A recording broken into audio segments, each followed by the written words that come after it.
los días lunes lo íbamos a dejar para otro tipo de actividades porque la hora es muy corta, pero igual vamos a tratar de adelantar un poco.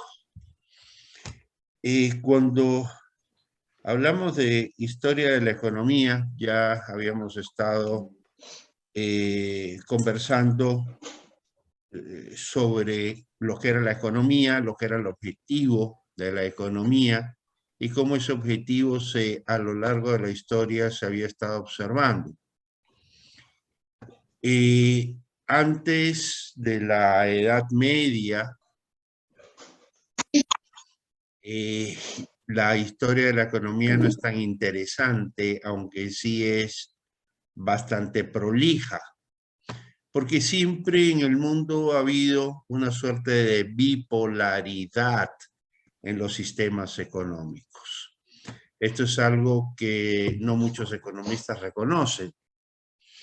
Más bien son ciertos historiadores e historiadores bastante heterodoxos.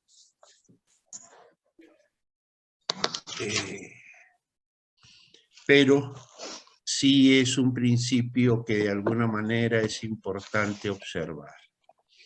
Y ese principio gira en torno al papel que el Estado tiene en la economía,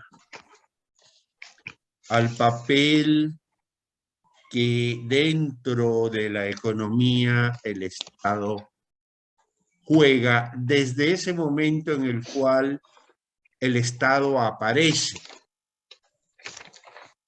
El Estado no aparece con el hombre. El Estado aparece después de la sociedad. El hombre se organiza sin necesidad de que haya esa figura de Dios que hoy consideramos es el Estado, ¿no? Siempre y cada vez que hay un problema, ¿cuál es la respuesta? Que el Estado lo resuelva. Y hay problemas de pobreza, que el Estado lo resuelva. ¿Y cómo resolvemos la pobreza? Captando el poder del Estado. Y siempre el Estado está en la mitad. El Estado no siempre ha estado en la sociedad. De hecho, el Estado surge cuando una parte de la sociedad empieza a controlar al resto. Y los empieza a controlar a través de esta figura llamada Estado. Entonces, históricamente tenemos estados que van desde la organización más democrática, como era en la antigua Grecia, el estado de Atenas, y en la propia Grecia el otro extremo, Esparta. El estado totalitario, el estado centralizado, el estado que lo dirige todo. Y a lo largo de la historia encontramos ese tipo de ejemplos. Digo que no es muy ortodoxo la visión porque la visión que generalmente usamos es la visión marxista. ¿Ya? Pero si nosotros nos ponemos a revisar la historia desde la antigüedad, vamos encontrando ese fenómeno. Hay un ejemplo que yo siempre les pongo, la demora, pero de lo que les iba a hablar necesitaba tenerlo cerca.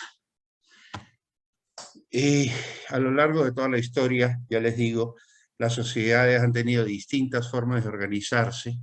Algunas formas han tenido la presencia de eso que llamamos Estado como estructura represiva y estructura gubernamental que manda, que dirige a la sociedad y a los individuos. Y en otros casos se han visto estructuras muy distintas.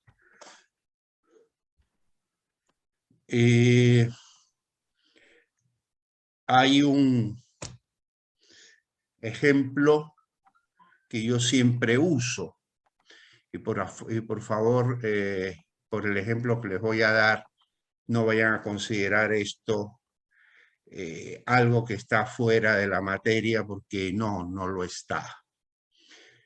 ¿Todos ustedes o alguno de ustedes ha leído la Biblia alguna vez? No creo que la hayan leído toda, es difícil leerla toda, pero ¿han hecho algún tipo de lectura o acostumbran leerla? ¿Alguno? ¿Nadie? ¿Entre ustedes ninguno? Yo, profe. Yo, ¿Tú? profe, pero más o menos ahí. Más o menos ahí. Bueno, yo no se las estoy planteando desde el punto de vista religioso ni doctrinario, ni tengo mi propia fe, no discuto de ese tipo de cosas, porque es una discusión en la que yo no me meto, respeto a todo el mundo, y respeto también a los que no tienen ninguna. Pero de alguna manera es un libro al que hemos tenido acceso y que recoge de alguna manera escritos que son bastante antiguos, ¿no? Para los historiadores hay dos tipos de Biblia, o lo que los judíos llaman la Torá. El uno es la tradición oral, el otro es el escrito. El escrito recién es de la época del primer templo, de la destrucción del primer templo. Estamos hablando más o menos 1000 años antes de Cristo. Pero ya es una época bastante atrás. Yo no les digo que lo que está es verdad. Mucho de lo que hay podemos considerarlo leyenda. Pero son leyendas que de alguna manera nos describen una realidad. Nos describen algo que quien lo escribió debió conocer o debió imaginar o debió pensar. Y entonces, si leemos todo lo que es el libro, los primeros 5 libros, especialmente a partir del Éxodo, Deuteronomio, Números, Levítico, especialmente esos 3, ustedes van a encontrar toda una serie de leyes, que es la ley mosaica, la ley que supuestamente Dios le dio a Moisés. Pero van a encontrar también una organización del Estado, que es lo que hoy llamamos un Estado federal. Un Estado donde no hay un gobierno central fuerte. En el caso del Estado que se crea supuestamente a partir de Moisés y de Josué, es un Estado donde la figura del jefe, del líder, aparece solo en momentos de guerra. En ese entonces eran los jueces. Pero en momentos de paz no existe la figura de jefe de Estado. No existe la figura de líder. Existen 11 tribus, cada una con su territorio, excepto una, la tribu de Leví. Ellos no tienen territorio porque ellos no van a ser agricultores ni nada. Ellos son los que van a ejercer de alguna manera la administración del gobierno. Siendo el gobierno, pues la administración de la ley mosaica. Pero también son los que administran la educación. Es simpático. Era un pueblo antiguo donde saber leer y escribir era obligatorio. Porque si no sabes leer, ¿cómo puedes leer la Torá? Y era obligatorio para todo hebreo leer la Torá. Entonces, si no sabes leer, no puedes cumplir con la ley. ¿Y quiénes son los que enseñaban a leer la Torá? Pues eran los levitas.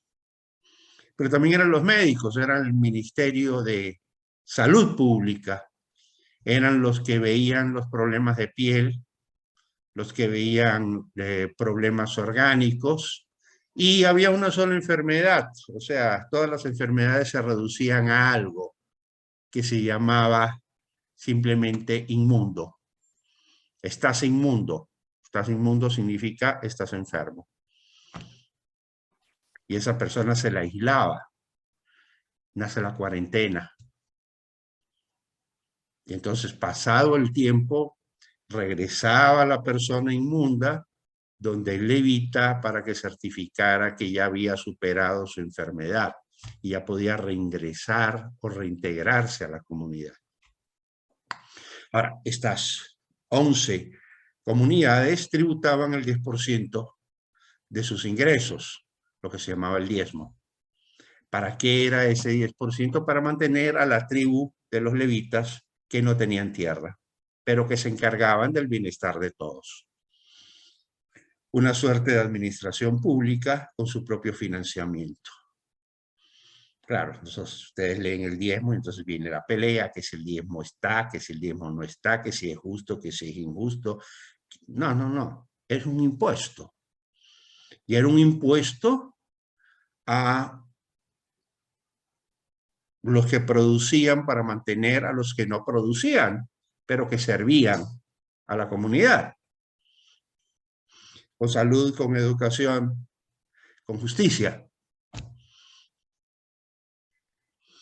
Y esa era la organización que tuvo Israel hasta más o menos 1000 años antes de Cristo. De pronto era un pueblo muy organizado, pero era un lunar en el territorio rodeado todo por monarquías, pueblos gobernados por reyes. Entonces, quien era profeta y hacía las veces de juez, Samuel, que era el que se encargaba de alguna manera de mediar los conflictos entre los ciudadanos, pone a sus 2 hijos a hacer esa labor y los hijos empiezan a corromperse. Y entonces el pueblo dice, aquí la solución es tener un rey. Queremos tener un rey. Queremos ser igual que los demás. Y es interesante ver que Samuel, que era profeta, que se supone tenía contacto directo con Dios, habla y le dice, mira lo que esta gente está haciendo. Quieren tener un rey, quieren cambiar, ya se aburrieron de este régimen que tenemos, que es democrático, que es autónomo, porque cada tribu se manejaba por el consejo de ancianos, cada tribu era autónoma, tenía sus propias reglas, era un estado federal. Y esta gente quiere tener un rey.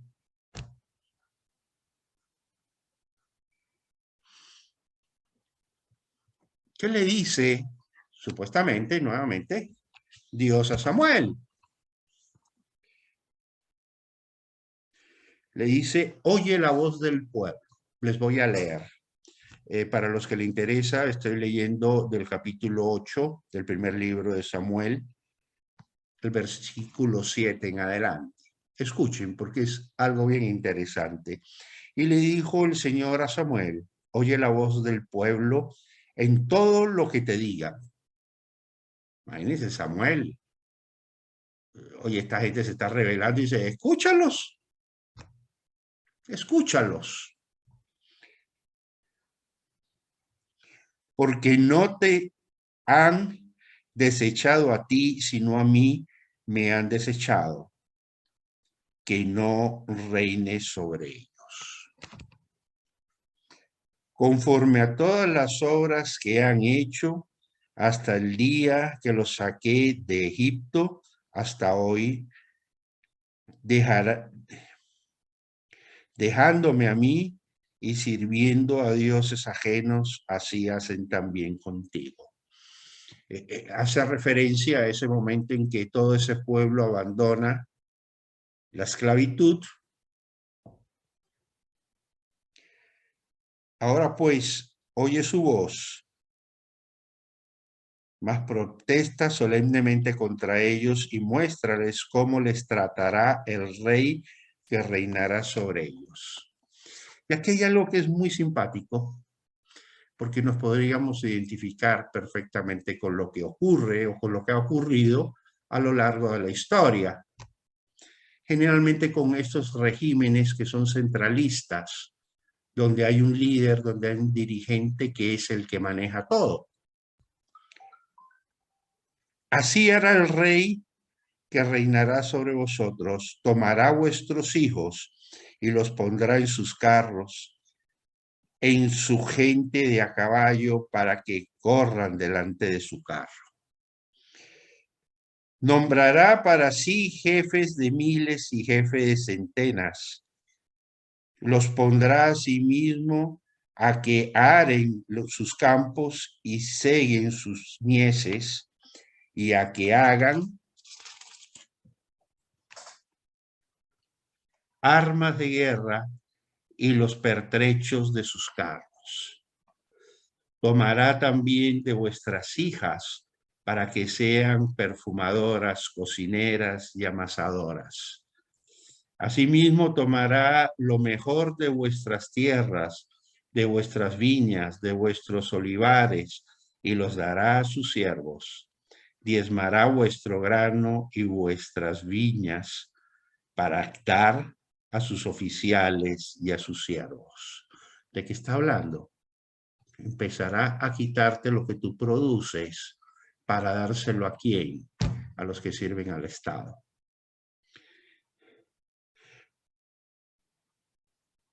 Tomará vuestros siervos y vuestras siervas, vuestras mujeres jóvenes y vuestros asnos, y con ellos hará sus obras. Diezmará también vuestros rebaños y seréis sus siervos. Bueno, hasta ahí leo. Los que quieran leerlo, ya les dije dónde está. ¿A qué se refiere a esto? A básicamente esa dicotomía entre un Estado que sirve a la gente y un Estado que se sirve de la gente. Y eso ha sido una tradición. O sea, el caso de Israel es un caso documentado en la Biblia, que no tenemos que verlo ni tenemos la obligación de verlo, como que es un hecho histórico, real, libre de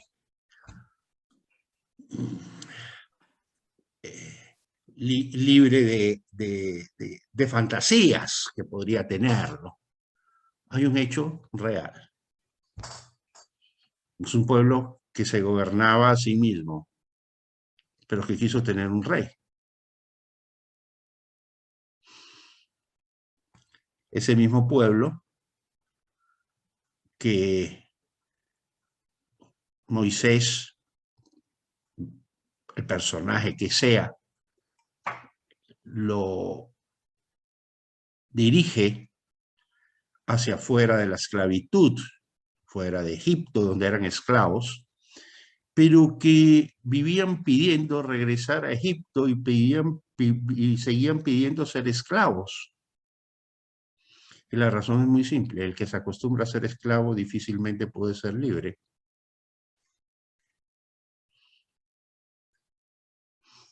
Y es lo que pasa con nuestros países subdesarrollados. Nos acostumbramos a ser esclavos del Estado. Entonces vivimos pensando en quién va a ser el presidente.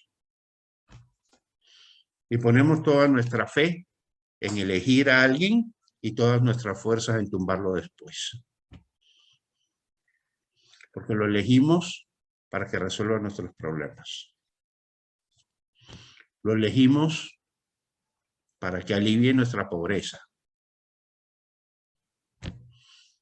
Es decir, elegimos una suerte de Dios a quien le vamos a dar todos los poderes para que yo pueda sentirme seguro fuera de pobreza.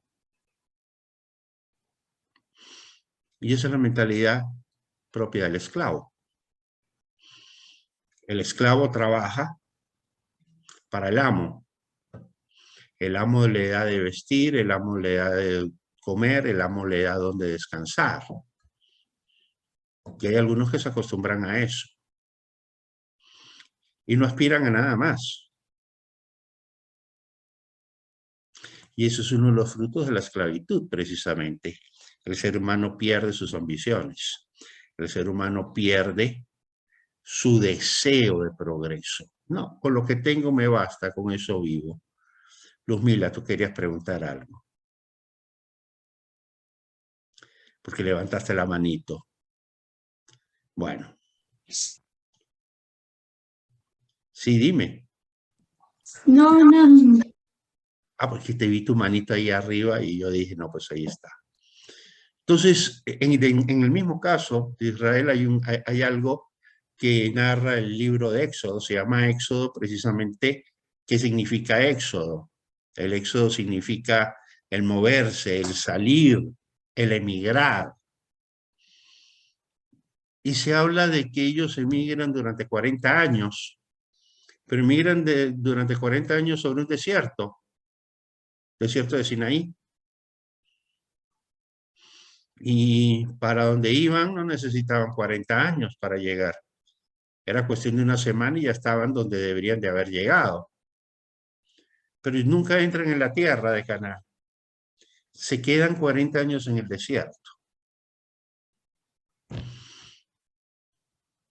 Bajo el supuesto de que realmente haya ocurrido así. Hay algunos que se niegan a aceptarlo. Un amigo conversando me dice, oye, es que no hay una sola prueba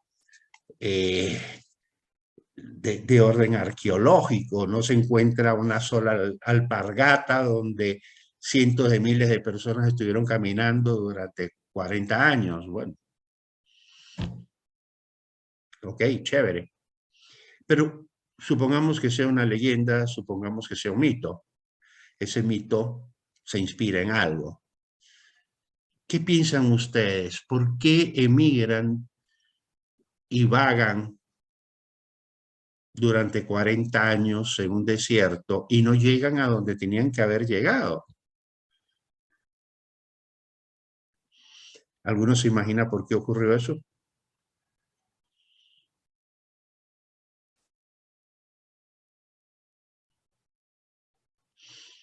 Hay una explicación. No sabían vivir en libertad. Por eso toda la generación que salió de Egipto debió morir antes de entrar a la tierra prometida. ¿Quiénes entraron en la tierra prometida? Una generación que nunca había sido esclava. Todos los que habían sido esclavos murieron en el desierto. Y eran los que causaban problemas, ¿no? Eran los que decían, ¿por qué nos has sacado de Egipto? En Egipto por lo menos comíamos todos los días. ¿Por qué nos sacaste de Egipto? En Egipto nosotros obedecíamos y recibíamos. Sabíamos cómo era la vida y la vida era en el fondo relativamente fácil. Yo trabajaba, me esforzaba y no me pegaban. Si dejaba de trabajar, me castigaban. Pero si no me premiaban, un poquitito la vida de perro. Haz lo que yo te digo y tienes tu recompensa. Esa es la vida del esclavo. Pero no es la vida del hombre libre. La vida del hombre libre es de incertidumbre. Yo mismo me labro mi propio futuro. Yo asumo mis propios riesgos. Yo salgo adelante con mi propio esfuerzo. No espero que otro venga a resolverme el problema. Yo resuelvo mi propio problema. Para eso tengo una mente, para eso tengo un par de brazos, para trabajar, para resolver mi propio problema. Y entendemos entonces que no es fácil ser libre. Por eso tanta gente odia la libertad. Porque la libertad implica incertidumbre. ¿Qué va a pasar con mi futuro? Pues tu futuro va a pasar aquello que tú hagas con él. Pero yo prefiero entregarle mi futuro a un tercero que sea dueño de mi vida, y ese tercero que es dueño de mi vida, me basta con que me asegure el presente. Y es eso básicamente lo que ustedes ven en la lectura que hicimos, ¿no es cierto? Le dice, tú hoy eres dueño de tu vid y dispones del fruto de tu trabajo. Eres el jefe de tu hogar y crías a tus hijos y a tus hijas. Pero vas a ver cómo, cuando tengas un rey, vendrán los agentes del rey a quitarte lo que tú produces, a llevarse a tus hijos a pelear sus guerras, a llevarse a tus hijas para tenerlas en sus harenes. Tú dejarás de ser libre y volverás a ser esclavo. Perderás tu libertad. Y ahí entonces, en torno a esto, a la libertad, el mundo siempre se ha movido entre libertad y opresión, pero también se ha movido entre un Estado que sirve a los ciudadanos y un Estado que se sirve de los ciudadanos. El ejemplo claro, se los acabo de dar también, es Grecia, un Estado como Esparta, es un Estado militar, donde los hijos que nacían con imperfecciones eran asesinados, donde todos los hombres tenían la obligación de defender al Estado y donde todo era del Estado. No existía propiedad privada. Y tenemos una ciudad como Atenas, un estado como Atenas, donde el Estado es algo que se concibe a partir de la propia comunidad, donde la gente discute, habla, piensa, construye filosofía, que en Esparta no existe, porque en Esparta hay un pensamiento único en torno a lo cual todo debe de girar. Bien, esos dos modelos, Esparta y Atenas, ustedes lo ven mucho a lo largo de la historia. Siempre Esparta, ese modelo centralizado, ese modelo donde hay un rey que rige los destinos de sus súbditos, es el más común. No es precisamente el único. Encontramos en la Edad Media, por ejemplo, que mientras Europa se sumía en ese mundo extraño de ignorancia y subsistencia, preparándose para morir, lo que habíamos dicho en clase, preparándose para el buen morir, porque esta vida no tiene valor, porque esta vida es solo para castigo. Algunas ciudades italianas florecían, y en el Mediterráneo otras civilizaciones florecían en torno al comercio, al intercambio, a la libertad. de intercambiar, a la libertad de moverse, comprar y vender. Asimismo, después de la Reforma Protestante, mientras que países como España medían la riqueza en función no del pueblo, sino del soberano. Y es de alguna manera esa mentalidad que nosotros todavía tenemos. ¿Cuál es un estado rico? Aquel estado donde el gobierno dispone de mucho.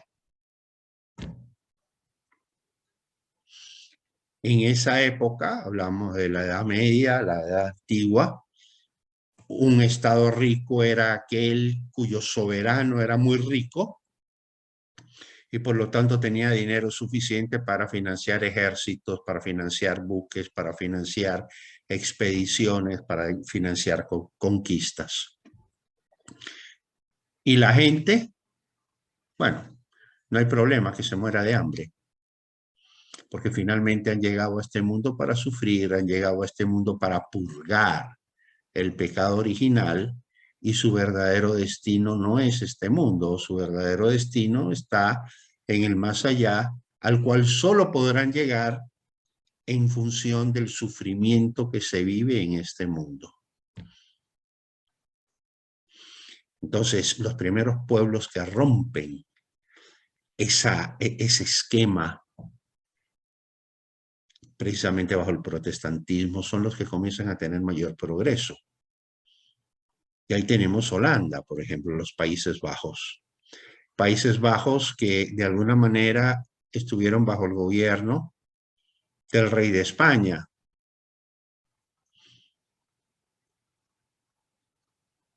Se rebelan contra eso y crean su propio Estado, su propia república. Estamos hablando de finales de la Edad Media, una república. No queremos rey. Nosotros gobernamos nuestro propio territorio. Nosotros somos los dueños del territorio, los ciudadanos. Podemos tener un líder, pero nosotros somos los responsables. Y vemos, por ejemplo, ya siglo XIX, siglo anterior, un Napoleón que trata de conquistar y trata de imponerse en Europa, que destruye a esta república de los Países Bajos para imponer su centralismo.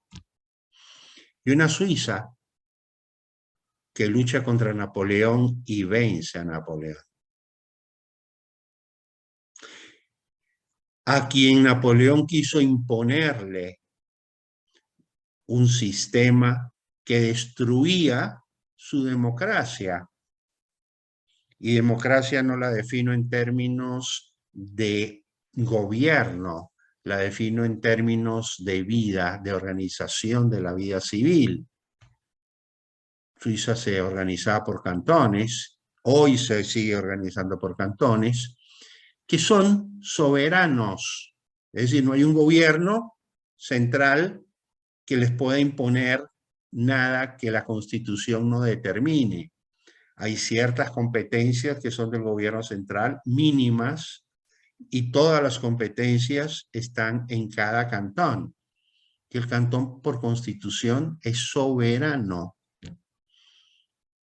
Entonces es la propia gente la que decide sobre sus impuestos, es la propia gente la que decide sobre sus propias leyes, sobre su organización social, etcétera, etcétera, etcétera. Es esa Suiza la que pelea contra el centralismo de Napoleón.